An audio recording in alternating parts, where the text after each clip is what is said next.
But I lost my own concern about it when I started writing, because I realized that the stories are not violence per se, and they're actually speaking about the preciousness of life and their celebration of life.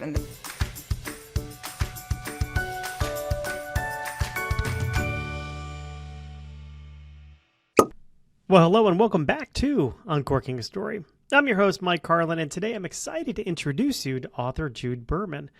But before I do, I want to take a moment and talk about something that's been weighing on me, particularly because of this conversation, and you'll see why in a minute. It actually has to do with Jude's new book. What's weighing on me is our reaction as a culture to the death of Charlie Kirk. Charlie died, of course, was assassinated in Utah a couple of weeks ago. And look, wherever you fall on the political spectrum, if you're a Republican, if you're a Democrat, if you're a liberal, if you're conservative, his death should be viewed as nothing short of a tragedy. A wife lost her husband, children lost their father, families, friends, communities, they're all grieving. And that should be enough for us to sit with. But, the cultural reaction to his death has been telling. For those who oppose Charlie Kirk, some are very quick to speculate that his killer must have been a Trump supporter, even further to the right of the Trump administration, if that's possible. So they could say, well, he got what was coming to him. Some people have intimated as much, and I've seen those comments on social media. And look, here's my take on that. Victim blaming does not age well. And on the other side of it, there were people on the far right who were really rushing to point out, oh, his killer was a leftist, actually. And here's a case in point. He was in a relationship with a transgender person. And it leaves me wondering, why do we have so much emphasis on the killer? How does that help anybody? Does it bring comfort to his grieving wife? Does it bring comfort to his kids? The answer is no, it doesn't. What it does show is how eager we are as a culture to use tragedy to reinforce this us versus them mindset we've developed. We rush to be right instead of rushing to be human. And I think that's kind of where Jude Berman's latest book becomes so powerful. In Shot, A Dictionary of the Lost, Jude reminds us that gun violence isn't abstract and it's not partisan. It's personal. Her stories bring us into the lives of victims and their families, showing us that this could happen to anyone. It could happen to us. It is happening to us.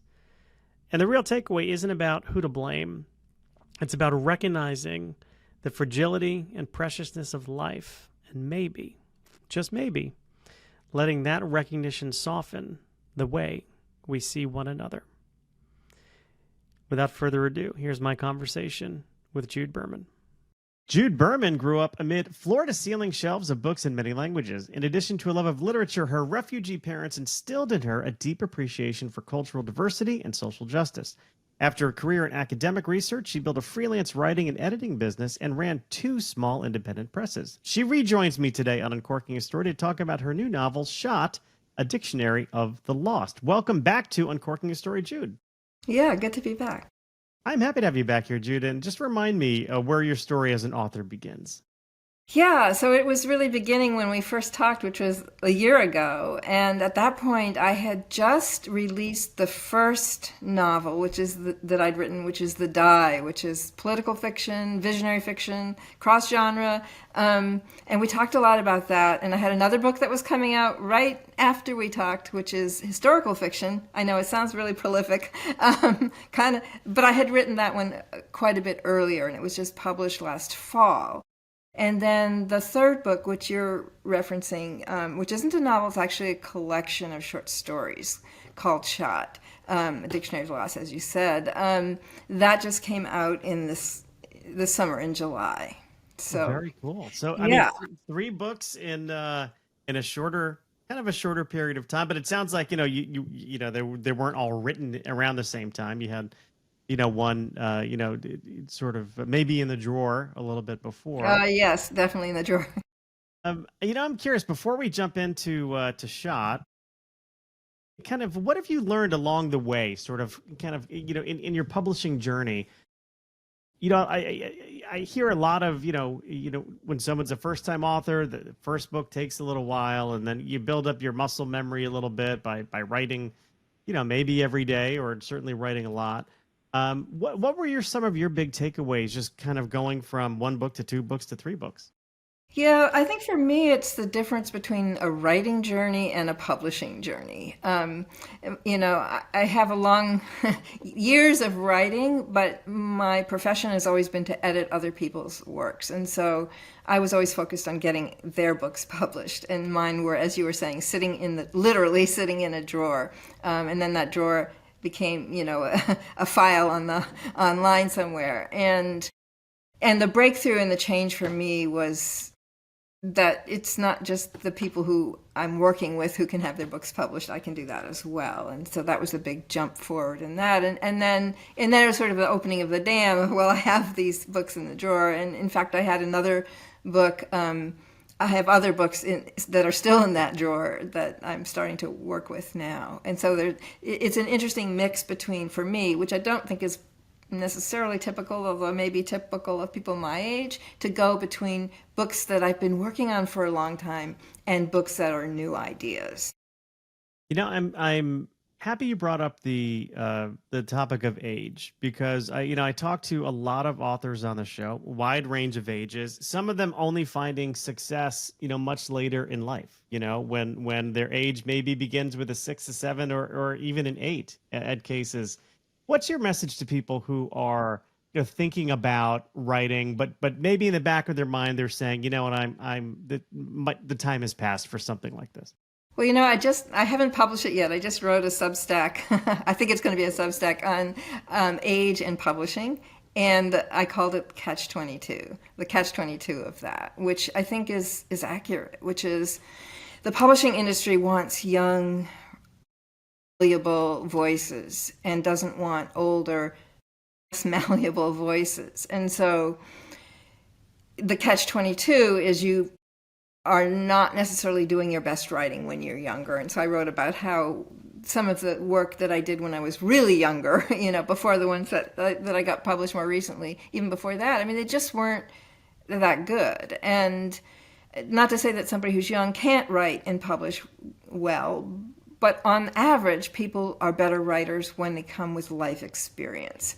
And so I think that's what the older writer brings, is that ability to tap into different experiences, wisdom of this sort, of that sort, or just memories, not necessarily personal, but you can work it into fiction. And so I really, I think the better writers are the older writers on average. And so I would encourage anybody who, there's no, you're only, you're mellowing or increasing your power as you go older. So don't feel that you can't do it. But understand that you're facing this catch-22, which is, even if you're writing better now, the traditional, I should say, publishing industry is not sitting there waiting to gobble up your work. And so you're going to probably have to think about other ways to get published besides, going to the traditional route.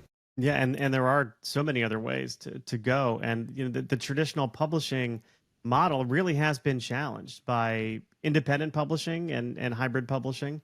Yeah. And no shame to any of that. There are amazing authors out there who are producing great work through hybrid presses, through independent means. And you're no less of an author. Right, right. That's always Yeah. something I like to tell people. But I agree. Like when you are younger, sometimes life comes with the benefit of experience. And sometimes the story that we want to tell just isn't ready yet because we just haven't lived enough. And, I find, myself, my writing is much different now in my 50s than it was in my 20s. And I think it's better. Of course, I'm biased. Yeah. Well, that's interesting because in that Substack that I haven't published yet, I used the age 50.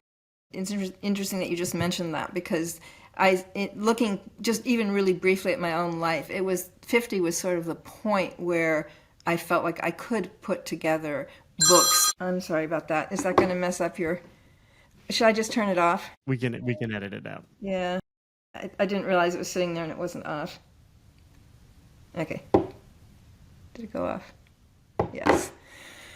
That's the problem with spam these days. um, So so back to the age the 50. 50, yeah. Should I just go back into it? Sure. I was saying that I noticed in my own history of writing that it was actually at 50 or around 50 that the stories I had tried to tell before that I could start to tell, and they were working. They became relevant. There was just something in me that was able to tell them better than I could before that. Yeah, 50 is a golden number, they say. Yeah. And I would also say though that, in terms of it, like advice or suggestions for writers, that sometimes we're our own worst enemies. And I think that thing of, it's really true what you said, that there are other options besides traditional publishing, but we tend to carry in our minds as, oh, but it would be better. I mean, so many writers tell me, yeah, I really want that. It would be so meaningful to be published by a traditional publisher. And they have all kinds of psychological baggage around being published by a traditional publisher. Yeah, yeah, but at the end of the day, whether you're traditionally published or you go a different route, the author is still doing most of the promotion. So you're still running your own small business. You might get a little bit of help from the traditional publisher, but if you're newer to them, you're going to be lower down on their list. You're not going to get the sort of the top publicity. So you're And still they're doing less than they used to do. They're like increasingly less than they used to do for their authors, unless you're the top, bestseller or something. right, right. They're not putting you on the Today Show, in other Yeah, words. You yeah. might come on my show, but maybe not. You're not talking to Craig and Savannah. So, Jude, I'm curious, what can you share with us about Shot: A Dictionary of the Lost? Yeah, so when I was saying, having those sort of two ways of writing now, going back into my drawer and, coming up with new ideas. This is a case of actually that. At the point when it was actually about a year ago, or a little more at this point, I guess, that I was thinking I had this collection of short stories, a different collection of short stories in my drawer that I was pulling out, and that was my next project. And then, surprisingly, these stories started coming through, demanding to be told, these characters. And they were stories about gun violence, or you could say gun violence prevention, but they were people who had been killed through gun violence. And at first I thought they were maybe, news stories, people I'd read about or something who I was sort of remembering their stories or something. But then I realized, no, these are fictional people who are saying, tell my story in a book. And I had the vision for the book. And so then I was actually conflicted between the other story collection that was in the drawer, and then this new story collection that was coming through and saying, tell me now. And I actually asked my publicist, I said, I'm torn between these two things. What would you recommend? And she didn't hesitate, really. She said, go for this one that's coming through. It's really timely, and do it. So I think my hesitation was initially that to tell stories on such a heavy topic as gun violence, that people would not want to read that book, that it would scare people off. And I think I'm still a little concerned about that in some senses. But I lost my own concern about it when I started writing, because I realized that the stories are not violent per se. They're less violent than your average, TV drama. And they're actually speaking about the preciousness of life and their celebration of life. And they're not, like I said, the violence is there, but there's no gratuitous violence. And it's much more about the preservation of a life. Yeah, I mean, it's certainly a topic that's been obviously in the news lately for anybody who's been paying attention. But beyond the events of a couple of weeks ago with Charlie Kirk, it's unfortunately been in the news all the time. Whether it's a school shooting or inner city violence or even accidental violence, and of course suicide by gun is a huge cause of death for so many people. I'm curious, how did you pick the stories that you were that we're going to go into this collection of short stories. Right. And just to give a quick description of it, it's called a dictionary because there are 26 stories, one for each letter of the alphabet, starting with A. And I didn't pick them in a sense. I mean, they literally came through, and I went with the stories that were sort of sitting on my shoulder saying, tell me. And afterwards I looked at them, or as they were, I shouldn't say afterwards, as they were coming through, I was looking at them and seeing, you're right. There's many causes of gun violence and many forms that it takes, and suicide is a large one. But the stories that came through were more on the lines of like, mass shootings, that type of thing. It's not 100%, but proportionately they're more in that and less on the domestic or the suicide. That's a very small part. And it's not because I think those are, more important. It was just, I think there has to be some form of selection to make a whole, and there's 26 stories, not 126. If there's 126, it'd be volumes and we could cover everything. But the point, I think it also comes around the point of the book, which is this could happen to you. And I think the thing that people tend to think couldn't happen to me is, violence coming from somewhere else. I think that applies less to the suicide or the domestic violence. So I think that's to the extent there's a rationale for it, that's why it had to be narrowed some way, and this way made sense. Yeah, I'm curious. You mentioned these stories came through you. Yeah. Was it like a download? I mean, tell me a little bit more about that experience. And I hear it a lot, having experienced it, but also talking to so many writers on the show, hitting flow, kind of going into the state where you're not necessarily, consciously thinking about what you're writing. These stories sometimes just come through us. Yeah.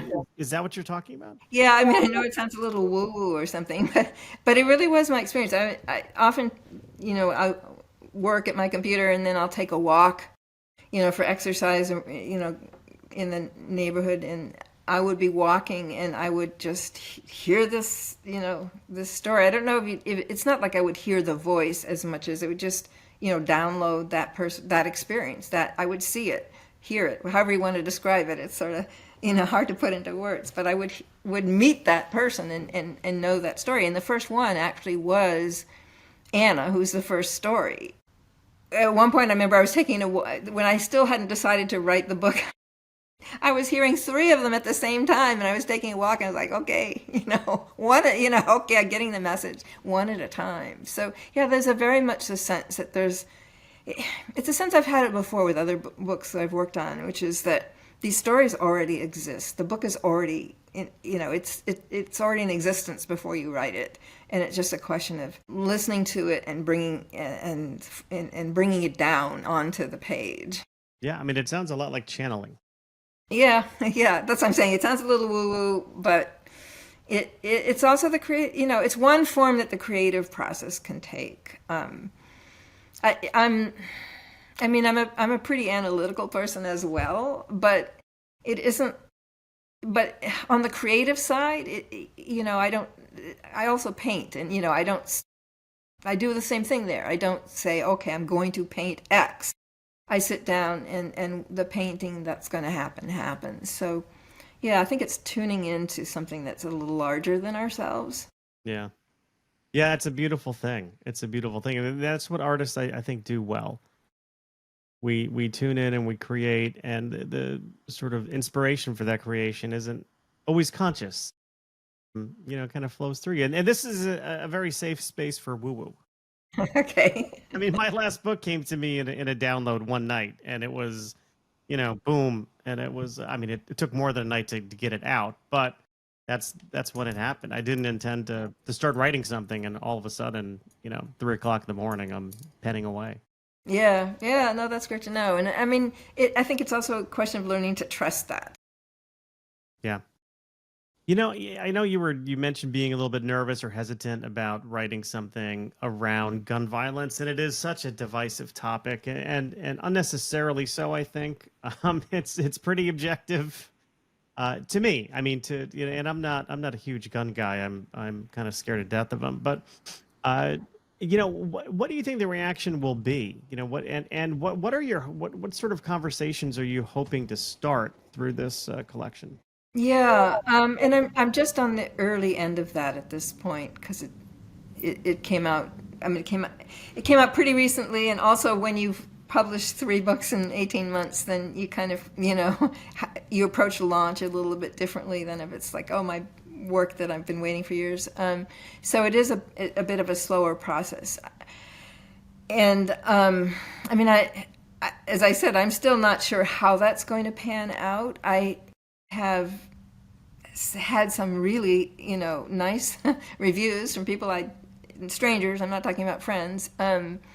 One that said best 5 ever read. I mean, that's pretty impressive to me. So, that gave me the feeling that, okay, there are people who are going to value the message here and people who are going to, to read it.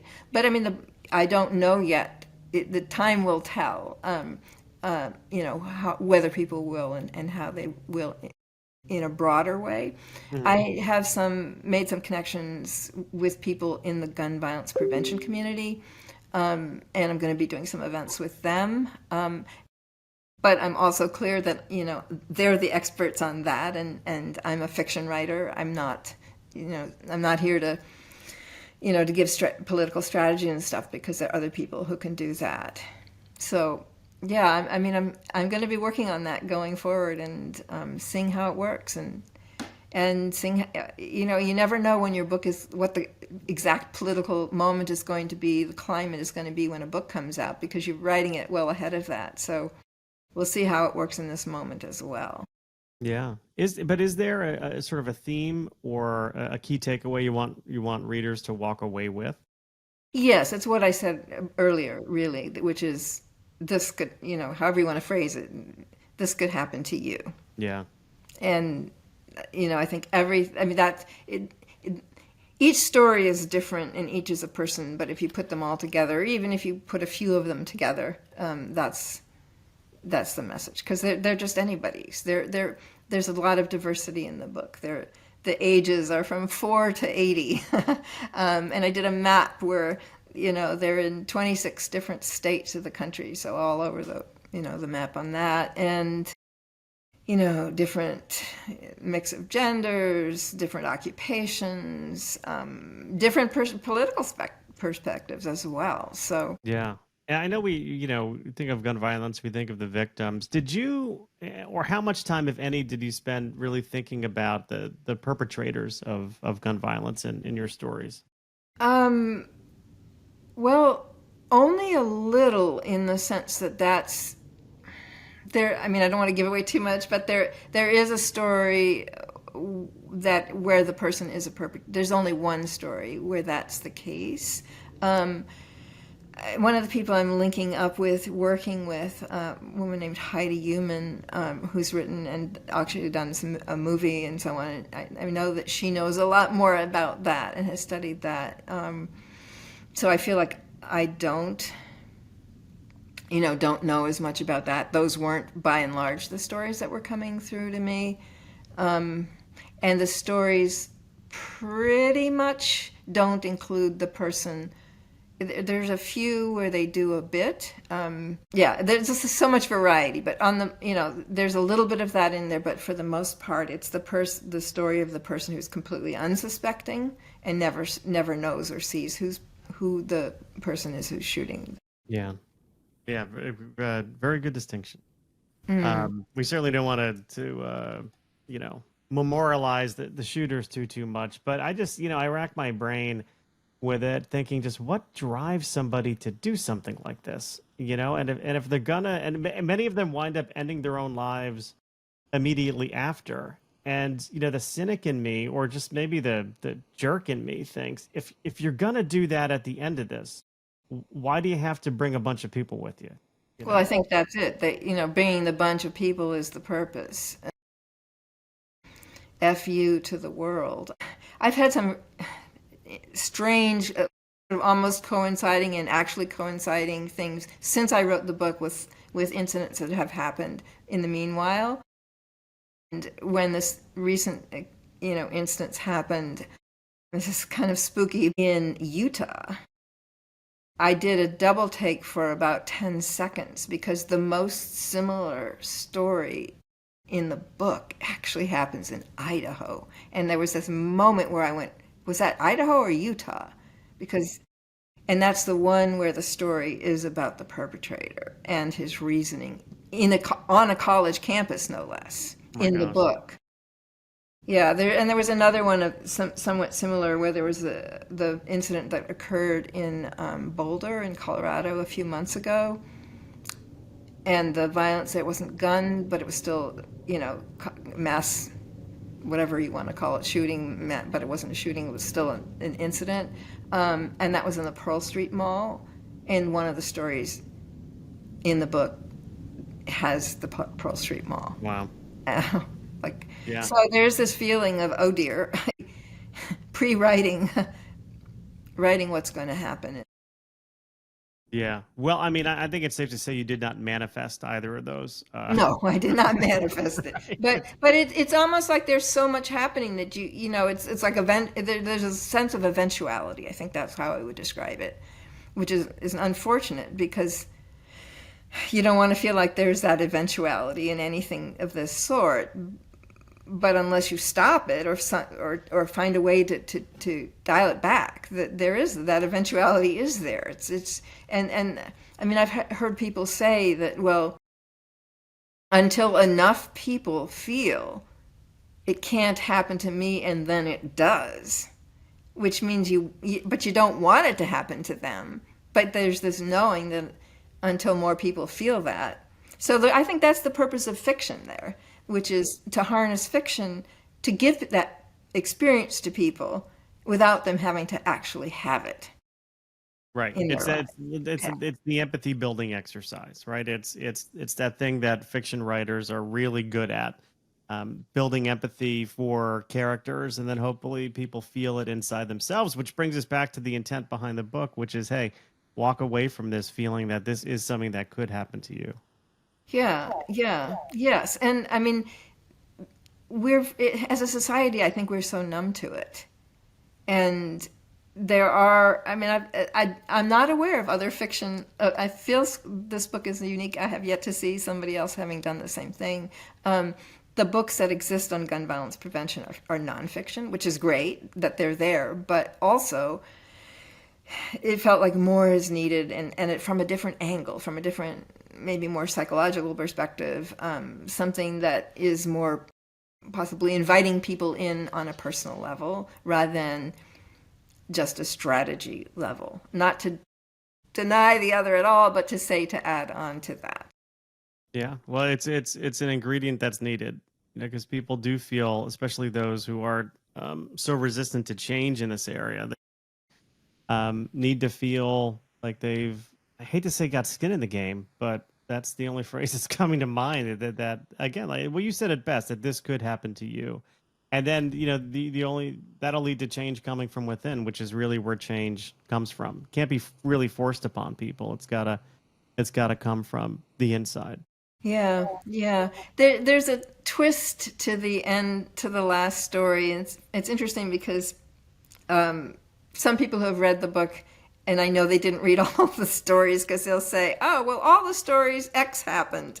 But they didn't, then I know they didn't read the last story. So I'm going to leave that a little bit as a mystery. But the last story is different than the other stories. And it does, I'll say this, it does point to doing something about it. It's not just another, this could happen to me in the exact same sort of format. Very good. Very good. Jude, where can people pick up this new collection of short stories? Short, A Dictionary of the Lost. Yeah, it's what do they say? Anywhere that books are available. So, wherever you get your books, you can order it go into your local bookstore and ask them to order it if they don't have it. You can get it on Amazon. You can get it on Barnes and Nobles. You can get it on Bookshop. If people don't know Bookshop, that's a site where you're allowed to buy through your local bookstore, but you're doing it. You don't have to go there. It could be any bookstore anywhere, and you could be elsewhere and buy it through them online. And it's available, obviously, in ebook as well as the paperback. Yeah, I always love, and I realize I said short instead of shot, so I apologize for that. Yeah. But I always love to plug local bookstores because they really appreciate it when you go in, and if they don't carry it, they are more than happy to order it for you. Yeah, and the ordering is through Simon and Schuster, that's the distributor. All right, so easy enough for them to get. Yeah, yeah, it's out there, and yeah, I'm hoping that people will have the courage and the heart to read it. Yes. Well, I will put a link to where it can be purchased in our show notes, as well as your website and social media handles where people can follow up with you, Jude, and follow you on, whether it's Facebook, Instagram, Blue Sky, LinkedIn, Threads, TikTok, YouTube. You also mentioned Substack, so we'll put a link to your Substack in there Yeah. as well. And Jude, I will say thank you so much for stopping by, Uncorking Your Story, and letting me re-uncork yours. Thank you for having me.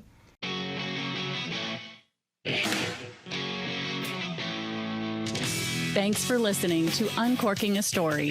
If you'd like more information about today's guest or to find out more about Mike, go to uncorkingastory.com.